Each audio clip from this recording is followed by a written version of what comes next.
సైన్యం పార్ట్ 4. యక్ష అయోమయంగా వషిని చూడటంతో తన చెయ్యిని అలాగే పట్టుకొని హౌ డేర్ యూ అని కోపంగా అడుగుతాడు.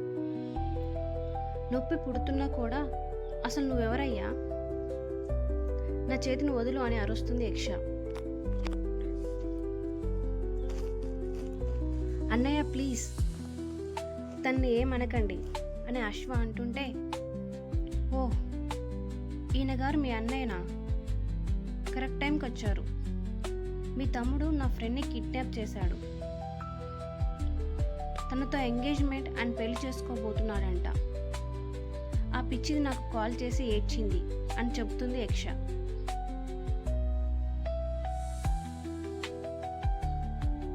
ఆ మాటకి వషి అశ్వ వైపు కళ్ళు చిన్నగా చేసి చూస్తుంటే బుక్కైపోయానని అతడు గుట్టుకలు మింగుతూ చూస్తుంటాడు వశిష్ఠ వైపు.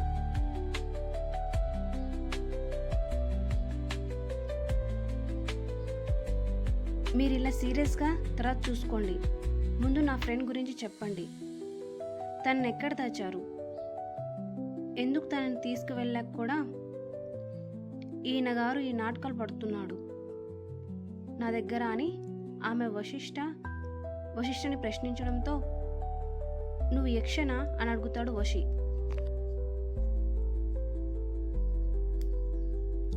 నేను మీకు తెలుసా, కళ్ళు పెద్దవిగా చేసి అడుగుతుంది యక్ష.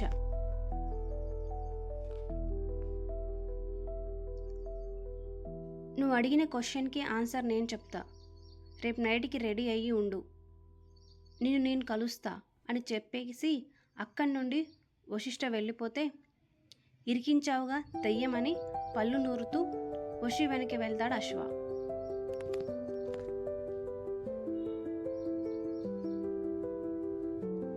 అసలేంటి సార్ ఈ అన్న తమ్ముళ్ళు అని యక్ష అయోమయంగా అడుగుతుంటే, నువ్వు చేసిన పెంట నీ జాబ్ పీకేస్తున్నా అని కోపంగా అంటాడు భరత్.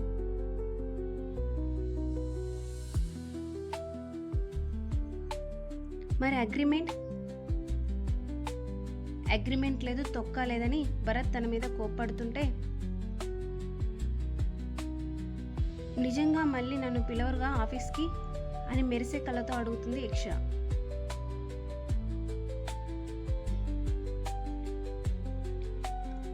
ఆమె వైపు అయోమయంగా చూస్తూనే ఎస్ అంటాడు భరత్. హుర్రే, ఎంత గుడ్ న్యూస్ చెప్పారు sir, thank you so much అని అతడి చెయ్యి పట్టుకొని ఊపిన తను, అమ్మయ్యా ఇప్పటి నుండి నేను ఫ్రీ బర్డ్ అని అరుస్తూ ఎగురుకుంటూ వెళ్తుంది.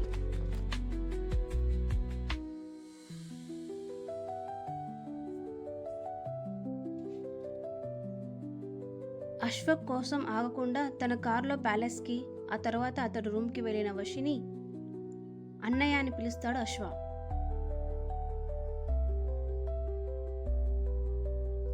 నీ ఉద్దేశం ఏంటి అశ్వ వన్య మీద అని అడుగుతాడు వశి. నేను తన్ను ప్రేమిస్తున్నాను అన్నయ్య అంటాడు అశ్వ.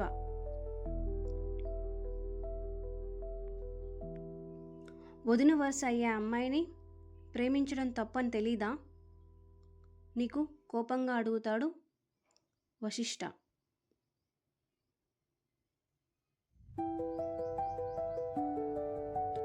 తను నాకు వదిన అవుతుందని తెలియక ముందు నుండే ప్రేమిస్తున్నాను. ఈ విషయం నీకు కూడా తెలుసని అనుకుంటున్నా అన్నయ్య. ఎందుకు ఇలా చేశారు మీరు, అసలు మీ ఉద్దేశం ఏంటని అడుగుతాడు అశ్వ.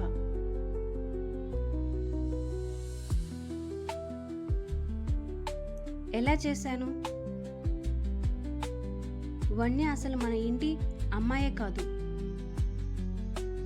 నేను తనకి అమ్మమ్మవి DNA టెస్ట్ చేయించాను, మ్యాచ్ అవ్వలేదు అని చెప్పి అతడి చేతిలో ఉన్న రిపోర్ట్స్ వశిష్ఠ ముందు పెడతాడు అశ్వ.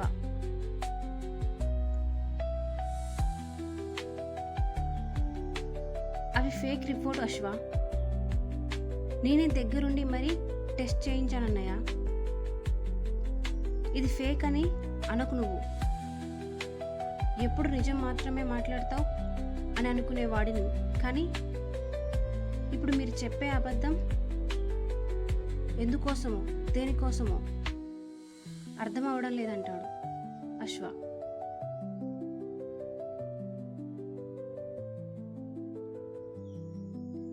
నేనెప్పుడు అబద్ధం చెప్పను, అంతే స్థిరంగా చెప్తాడు వశిష్ఠ.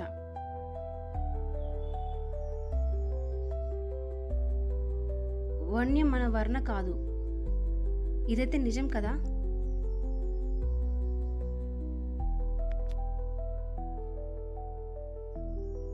మాట్లాడన్నయ్య, తను అసలు ఈ ఇంటి అమ్మాయి కానప్పుడు తను ఎందుకు తీసుకొచ్చారు?